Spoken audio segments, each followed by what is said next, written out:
Hello everyone, मैं हूं मुकुल और आप सभी का स्वागत है हमारे एक छोटे से YouTube channel the alpha classroom में। आज का हमारा चैप्टर रहने वाला है चैप्टर नंबर 5 अरिथमेटिक प्रोग्रेशन, जिसको शॉर्ट फॉर्म में हम लोग एपी भी कहते हैं। तो चलो सबसे पहले ये देखते हैं कि एपी होता क्या चीज़ है बहुत आसान चीज़, डरना बिल्कुल नहीं है। डेफिनेशन देखो, AP is a sequence of number in which each term is obtained by adding a fixed number two the preceding term. Definition समझ आया नहीं आया? रटना है रट लो, पर ये पूछेगा तो नहीं। तो चलो देखो एपी होता क्या है। बचपन से ही सीक्वेंस तो पता ही है कि नंबर लिखते जाओ लगातार। तो अगर मैं कह दूँ कि 3 का टेबल लिखो, चलो तो 3, फिर क्या होगा 6, इसमें और क्या जोड़ोगे 9, फिर 12, 15, ऐसे चलते जाएगा। ये एक एपी है। हाँ यही था एपी, समझ लो एक तरह से टेबल लिखना है, पर टेबल नहीं है ये चीज़, ये सिर्फ इसके लिए मैं समझा रहा हूँ। इसमें हुआ क्या चीज़ है ये देखो तुम। सबसे पहले ये तुम्हारा फर्स्ट टर्म था, क्या चीज़ है? फर्स्ट टर्म, ठीक। अब इसके और आगे वाले में डिफरेंस देखो कितना है। 6 में से 3 जाएगा, 6 माइनस 3 इज इक्वल टू 3, मतलब हर जगह 3 का डिफरेंस है, मतलब डी। इसको बोलते कॉमन डिफरेंस। क्या बोलते हैं? कॉमन डिफरेंस, ठीक है। तो हुआ क्या है कि हमने कोई एक फर्स्ट टर्म ले लिया। फर्स्ट टर्म कुछ भी हो सकता है जिससे हमें एपी बनाना है। अब उसमें कोई एक फिक्स्ड नंबर, ये चीज़ तुम्हारा फिक्स्ड है, डी कभी चेंज नहीं होगा। इसमें 3 जोड़ दो तो 6 आया, 6 में फिर 3 जोड़ दो तो 9 आ गया, इसमें वापस 3 जोड़ो 12 आ गया, वापस 3 जोड़ो 15 आ गया। अब इसमें और जोड़ते जाओ +3, और ये एपी सीरीज चलता जाएगा। तो यही होता है हमारा एपी। तो इसमें हमें ध्यान क्या देना है कि फर्स्ट टर्म क्या है और कॉमन डिफरेंस क्या है। तो फर्स्ट टर्म तुम्हारा जो सबसे पहला वाला टर्म होगा, कॉमन डिफरेंस जो फिक्स्ड चीज़ तुम जोड़ते जा रहे हो जैसे यहाँ। और ये क्या हो सकता है? पॉजिटिव भी हो सकता है, नेगेटिव भी हो सकता है, ठीक है, और ज़ीरो भी हो सकता है। जैसे मान लो तुम नॉर्मली 1 2 3 4 लिख दो, तो 1 2 3 4 5 6 चलते जाओ। अब यहाँ पे तुम्हारा फर्स्ट टर्म क्या है? फर्स्ट टर्म को हम लोग ए से डिनोट करते हैं। तुम्हारा फर्स्ट टर्म क्या हो जाएगा? जो पहला वाला है, मतलब 1। डिफरेंस कितने का आ रहा है? हर जगह एक जोड़ा गया, फिर एक जोड़ा गया, फिर एक जोड़ा गया है, +1 का डिफरेंस है। तो तुम्हारा डिफरेंस क्या हो जाएगा? 1। अब इस पे तुम्हें पूछता क्या है कि तुम्हें एक छोटा सा एपी दे दिया। मैं जैसे बोल दिया कि पहला, दूसरा, तीसरा, चौथा, पाँचवा। अब मैं बोल दूँ कि 15वें नंबर पे क्या आएगा, तो ये तो डायरेक्ट गिनती है, तुम्हें पता है कि 15 वाले पे 15 आ जाएगा, मतलब ए 15 पे तुम्हारा 15 आएगा।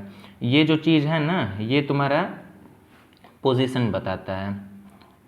पोजीशन कि मतलब किस नंबर पे कहाँ पे बैठा हुआ है। अब जैसे इस वाले के लिए देखते हैं, अच्छे से समझाता हूँ, रुको। तुम्हारा एपी क्या था? 3 6 9 12 15 ऐसे चलते जा रहा है, ठीक है। अब मैं बोल दूँ कि 7वें पोजीशन पे क्या आएगा, तो तुम्हारा A7, यहाँ पे क्या चीज़ होगा? तो तुमको देखो, ये हो जाएगा A1, ये पहला है, ये A2, ये A3, A4, A5, A6 क्या हो जाएगा? 15 में और 3 जोड़ दोगे मतलब 18।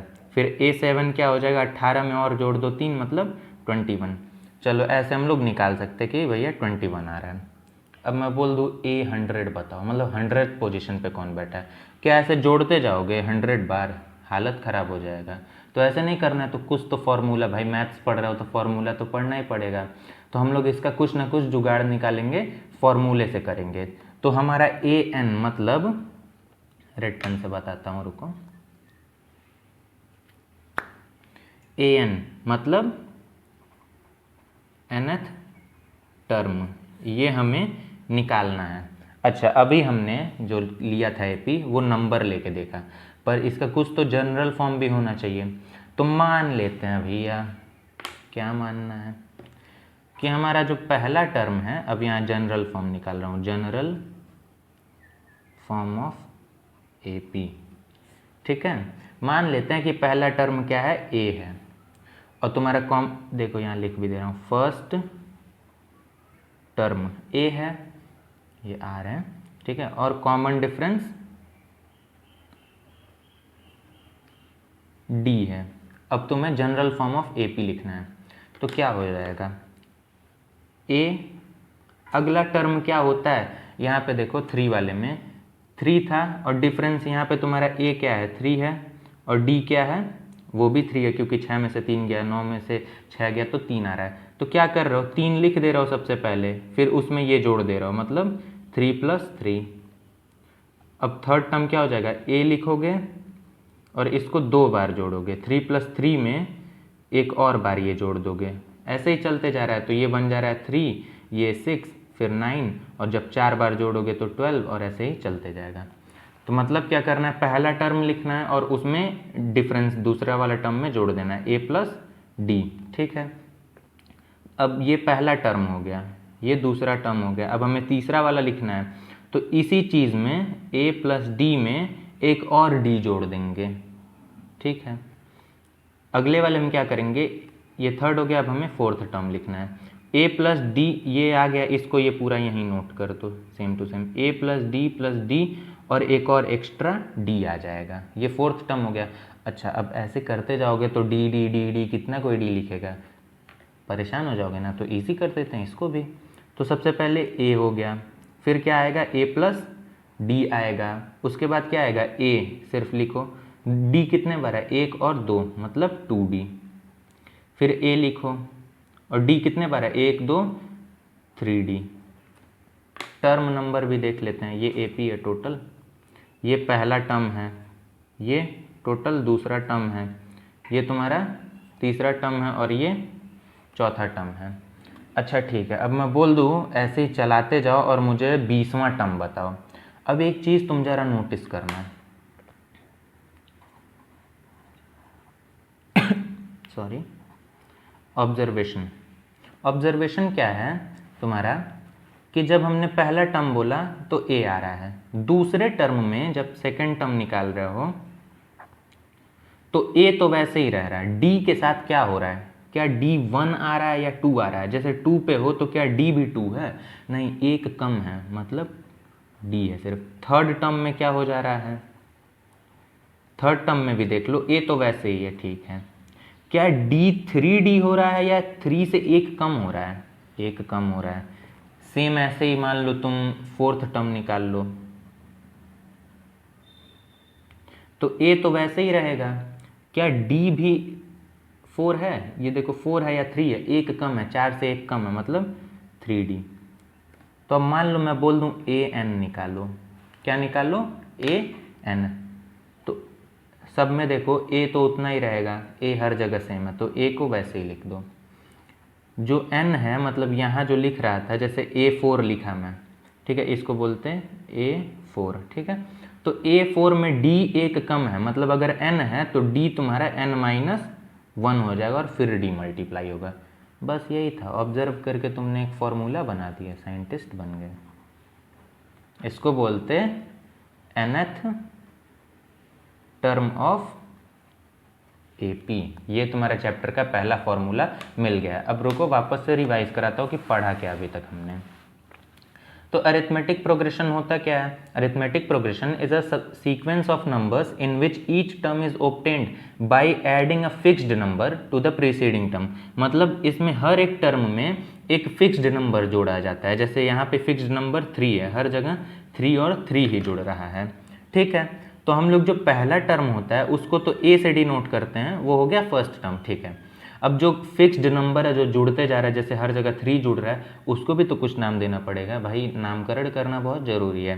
तो उसको बोलते हैं d, मतलब कॉमन डिफरेंस, ठीक है। कॉमन डिफरेंस हो गया 3। तो अब AP बनाएंगे कैसे, 3 लिख दो, उसमें 3 3 जोड़ते जाओ, मतलब d कुछ भी हो सकता है, इस केस में 3 था। अब हमें ऐसे बोल दिया कि 7th पोजीशन बताओ, 9th पोजीशन बताओ, 100 पोजीशन बताओ, तो क्या जोड़ते जाओगे 3 3 3 3 ऐसे करके, नहीं ना, कुछ तो फॉर्मूला बनाना पड़ेगा। तो हम लोग निकालते हैं फिर general form of AP। General form में क्या होता है, तुम्हारा फर्स्ट टर्म A है, कॉमन डिफरेंस D है, तो पहला टर्म तो A रहेगा, फिर उसमें A + D होगा, फिर उसमें A + D में एक और D जुड़ेगा, फिर A + D में एक और D, ये एक्स्ट्रा है जिस पर रेड मार रहा हूँ, ये चीज़ एक्स्ट्रा जुड़ते जा रहा है, ठीक है। तो इसको और अच्छे से लिख देते हैं भाई, सुंदर करना जरूरी है। ए लिखो, फिर ए प्लस 1d, या सिर्फ नॉर्मली डी भी लिख सकते हैं, ए प्लस 2d, ए प्लस 3d। एक और चीज़ यहाँ पे हमने नोटिस किया कि जब 1 था तो ए प्लस, इसको क्या लिख सकते हो, देखो ए प्लस 0d, कुछ नहीं मतलब ये ए हो जाएगा। तो 1 से हमेशा कम रह रहा है, मतलब जो भी n है यहाँ पे उससे एक कम तुम्हारा d रहेगा। जैसे 3 है तो 2d रहेगा, 4 है तो 3d रहेगा, तो ऐसे ही अगर n है तो n माइनस 1d रहेगा, बात खत्म। ठीक है, तो a plus n minus 1d। तो ये तुमने ऑब्जर्व किया कि ऐसे ऐसे हो रहा है और तुमने फिर फॉर्मूला बना दिया, मैंने कुछ नहीं किया, ये सारा तुम्हारा काम है। ठीक है, तो ए एन का फॉर्मूला क्या होता है, a plus n minus 1 into d. तो ये तुम्हारा फर्स्ट फॉर्मूला है nth टर्म का। अब इसके ऊपर कुछ क्वेश्चन करके देखते हैं। तो चलो सबसे पहले एकदम बेसिक क्वेश्चन करते हैं कि ये चेक करो एपी है भी या नहीं, वरना एपी नहीं रहा और तुम लगाते रह रहे हो ए एन का फॉर्मूला, पता चला लास्ट में एपी ही नहीं था तो दिक्कत हो जाएगा। तो सबसे पहले मैं एक चीज़ बताना चाहूँगा, कॉमन डिफरेंस का फॉर्मूला कुछ है नहीं, d is equal to a2 minus a1 या फिर a3 माइनस a1 a2, मतलब बड़े में से छोटा घटा के हम लोग d निकालते हैं, जो आगे वाला टर्म है और फिर पीछे वाले। तो ये चीज़ तो कॉमन सेंस था तुम्हारा। तो अभी चलो क्वेश्चन करके देखते हैं। इस वाले क्वेश्चन में क्या कहा है कि तुम्हारा ये एक AP है या नहीं बताना है। तो चलो सबसे पहला वाला लेते हैं। क्या दिया हुआ है, 7 है, फिर 9 है, फिर 11 है, फिर 13 है। A1 क्या है, A1 ये है, A2 ये है, A3 ये है, A4 ये है, और ये ऐसे चलते जाएगा। तो हम यहाँ क्या करेंगे, डिफरेंस निकाल लेते हैं, ये आंसर नंबर 1 है। D क्या हो जाएगा, A2 माइनस A1 बराबर A3 माइनस A2 बराबर A4 माइनस A3। इतना तुम्हें करना पड़ेगा, 3 बार चेक करो अगर अच्छा रिजल्ट चाहिए तो A2 माइनस A1 करो, मतलब 9 में से 7 घटा दो, फिर A3 मतलब 11 में से 9 घटा दो, और A4 मतलब 13 में से 11 घटा दो। अब अगर सबका रिजल्ट सेम आ गया तो एकदम कह दो AP है, कोई रोक नहीं सकता AP कहने से। 9 में से 7 गया 2, 11 में से 9 गया 2, 13 में से 11 गया 2, yes it is a AP। ठीक है, तो ये AP है। दूसरा वाला देखो, दूसरा वाला क्या है, 6, 7, 9 और 15। दूसरा है 6, 7, 9 और 15। ये A1 हो गया, A2 हो गया, A3 हो गया, A4 हो गया। D निकालो, A2 माइनस A1। अब थोड़ा स्पीड में कर रहा हूँ और तुम भी कॉपी में करते रहो, ये नहीं कि सिर्फ वीडियो देख रहे हो और हो रहा है। मैथ्स ऐसे नहीं होता है, प्रैक्टिस करना पड़ेगा। तो A3 minus A2, A3 minus A2, A4 minus A3। जल्दी जल्दी करो, ये तो एकदम इजी है। A2 क्या है, 7, 7 माइनस 6 बराबर 9 minus 7 is equal to A4 मतलब 15 माइनस 9। अब देखो 7 में से 6 गया तो 1 आएगा, बराबर 9 में से 7 गया 2 आएगा, 15 में से 9 गया कितना आएगा 6। अरे भैया ये तो गड़बड़ी हो गया, यहाँ पे तो कोई इक्वल ही नहीं है, इक्वल नहीं है तो ये एक AP नहीं है, बात खत्म, सिंपल। थर्ड क्वेश्चन देखो क्या दिया हुआ है, देख लो। 10, 7, 3, 0 माइनस 3। 10, 7, 3, 0 और माइनस 3 और चलते जाएगा। फिर से यहाँ पे A1, A2, A3, A4, A5 है। D निकालते जाओ। अब मैं डायरेक्ट लिख रहा हूँ, ये वाला चीज़ तुम ये क्वेश्चन में लिखना जरूर, फॉर्मूला लिखोगे। देखो एक चीज़ होता है, ये जो पार्ट है ना, ये तुमको लिखना ही लिखना है हर हाल में, क्योंकि मान लो तुम्हारा आंसर गलत हो गया तो वो चीज़ देख के भी टीचर तुमको कुछ ना कुछ नंबर दे देगा। तो फॉर्मूला लिखो, भले थोड़ा टाइम लगेगा, लगने दो, पर फॉर्मूला लिख के जरूर आना। ठीक है, क्वेश्चन भले गलत हो, फॉर्मूला नहीं गलत होना चाहिए। तो तुम फॉर्मूला लिख देना, मैं यहाँ पे छोड़ रहा हूँ क्योंकि वीडियो लंबा हो जाएगा। तो चलो 7 में से 3 घटाएंगे, और सॉरी 7 में से 10 घटाएंगे, बराबर 3 में से फिर 7 घटाएंगे, फिर क्या करेंगे इज इक्वल टू 0 में से 3 घटा देंगे, और फिर -3 में से 0 घटा देंगे। मुझे लग रहा है यहाँ पे कुछ गड़बड़ी है, यहाँ पे 4 होना चाहिए, सॉरी। तो ये 4 हो गया, ठीक है। अब यहाँ देखो 7 में से 10 जाएगा तो -3, 4 में से 7 जाएगा तो फिर -3, 0 में से 3 जाएगा तो -3, -3 में से 0 जाएगा तो -3। यहाँ पे एक छोटा सा मुझसे लिखने में गलती हो गया था, तो वो चीज़ सही कर दे रहा हूँ। यहाँ पे भी इतना बड़ा इशू नहीं है, वो 4 रहेगा, ठीक है। बस मुझे ये दिखाना था कि डिफरेंस नेगेटिव भी आ सकता है। यहाँ देखो हर जगह माइनस माइनस में है तो बराबर ना, 3 3 है और सबके साथ माइनस लगा है, तो yes it is a AP। समझ आया। अब अगले पार्ट पे चलते कि nth टर्म निकालेंगे इस बारी। देखो ये वाले क्वेश्चन में क्या दिया है कि हमारे पास एक AP है और उस AP का हमें तो nth टर्म पहले निकालना है कि n पे क्या आएगा। n हमें नहीं पता है तो n की जगह सिंपल n रखेंगे। उसके बाद बोला 7th टर्म निकालो, मतलब अब की n के जगह 7 रखना है। फिर बोला 12 वाला टर्म निकालो, ठीक है, तो कर लेते हैं, बहुत ईजी है। सबसे पहले लिखो, नहीं गिवन क्या है हियर A, मतलब फर्स्ट टर्म है क्या AP का, जल्दी से बताओ क्या है। 25 है? नहीं 7 है। D क्या हो जाएगा, D कैसे निकाला जाए, 13 में से 7 घटा दो या फिर 19 में से 13 घटा दो तो आएगा उतना ही 6। तो तुम्हारे पास A मिल गया और D मिल गया, ठीक है। वी नो दैट फॉर्मूला क्या था, फॉर्मूला जल्दी से बताओ। AN क्या होता है, रेड पेन से इसको लिखता हूँ। AN का फॉर्मूला क्या है, देखो कितने लोग को याद है, जल्दी से कमेंट में लिखो। ये तुरंत टाइम स्टैम्प नोट करके फॉर्मूला जल्दी से लिखो। क्या होता है, अब मैं लिख रहा हूँ A + n-1 इंटू डी, और ये ब्रैकेट मत भूलना वरना ब्रैकेट के वजह से बहुत गलती होता है, ठीक है। तो चलो AN हो गया, ये तुम्हारा फॉर्मूला मिल गया है। तो हम लोग AN निकाल लेते हैं। A के जगह रखना है 7 प्लस n का वैल्यू नहीं पता है तो वैसे ही रहने दो, D के जगह 6 हो जाएगा। तो 7 प्लस n का मल्टीप्लाई एक बार n में करो और 1 में करो 6 का मल्टीप्लाई, तो 6n - 6 इज इक्वल टू 7 में से 6 जाएगा 1 + 6n। ये तुम्हारा आंसर हो जाएगा पहले पार्ट का, ठीक है। अब अगला पार्ट हम लोग अगले पेज पे करते हैं, नेक्स्ट वीडियो में नहीं। हाँ, तो ये दूसरा पार्ट हम लोग कर रहे हैं उसी क्वेश्चन का। इस बार हमें क्या निकालना है, 7th टर्म। 7th टर्म को हम लोग कैसे डिनोट करेंगे, A और नीचे छोटा सा 7। तो अब फॉर्मूला क्या बन जाएगा, अब देखो इसका एकदम ईजी तरीका है, कुछ नहीं याद करना है। A7 लिखो बराबर A + 7 में से 1 घटा दो 6D। अगर मैं बोल दूँ A + 13D, यहाँ पे किनारे कर रहा हूँ देखो, मैं बोल दूँ A + 25, अरे सॉरी A25 निकालो, तो क्या करोगे A + 25 में से 1 घटा के 24D, ठीक है, सिंपल। A99 कर दो तो क्या हो जाएगा A + 99 में से 1 घटाओ 98D। समझ गए। तो ये चीज़ का बार बार n-1 मत रखना ऐसे क्वेश्चंस में। तो तुम्हारा A7 क्या हो जाएगा A + 6D।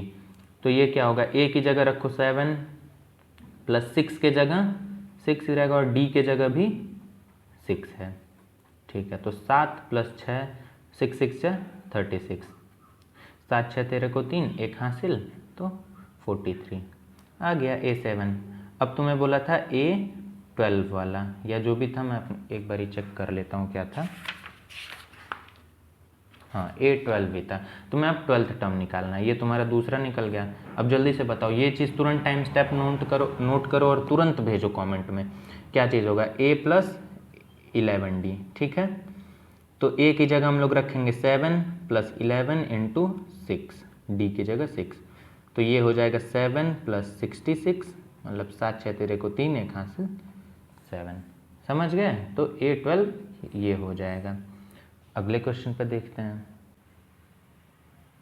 तो ये अपना नेक्स्ट क्वेश्चन है। देखो ये जो पहला टॉपिक आज पढ़ाया हूँ इस पे ज़्यादा क्वेश्चन आते नहीं हैं, आते हैं क्वेश्चन सम से और मिडिल टर्म से, तो वो चीज़ हम लोग अगले वीडियो में पढ़ेंगे, पर इसका भी प्रैक्टिस जरूरी है क्योंकि इसके बिना वो सब नहीं आएगा।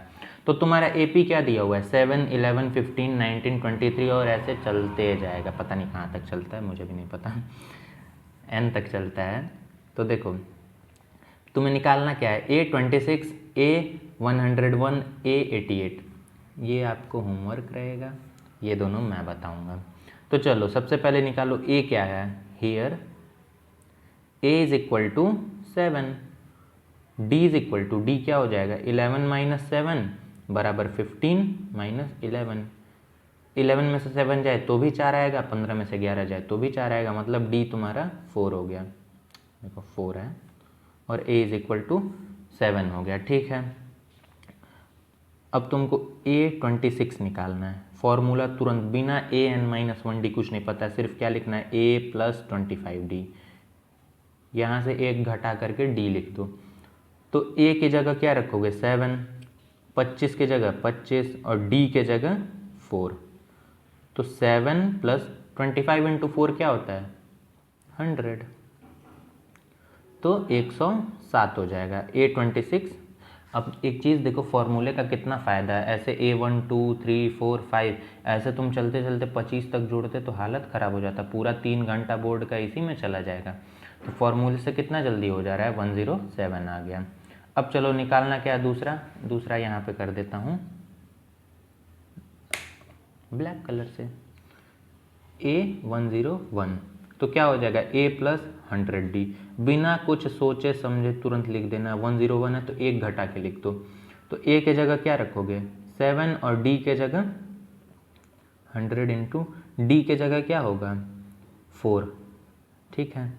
तो 7 + 100 × 4, देखो वही लाइन वापस लिख दिया, मतलब 400 + 7 = 407, ये क्या है 101।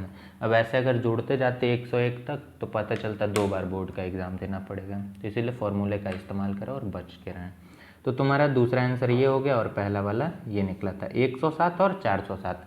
अब तुम्हें ये निकाल के दिखाना है A88, A99, A72, ये 3 चीज़ मुझे कमेंट में चाहिए इसी वाले AP के लिए। ये तुम्हारा होमवर्क है, क्या है होमवर्क, ये चीज़ कमेंट में बताओ। और अब अगला वीडियो हमारा रहेगा सम ऑफ एन AP, मतलब जो टर्म है, अब ऐसे मान लो है 7 11 15 19 23, तो इसको जोड़ के भी देखा जाएगा कि कितना आता है। अब ऐसे जोड़ने बैठोगे तो भाई फिर पता चलेगा 5-6 बार एग्ज़ाम देना पड़ेगा, तो वैसे नहीं हम लोग करेंगे फॉर्मूले से।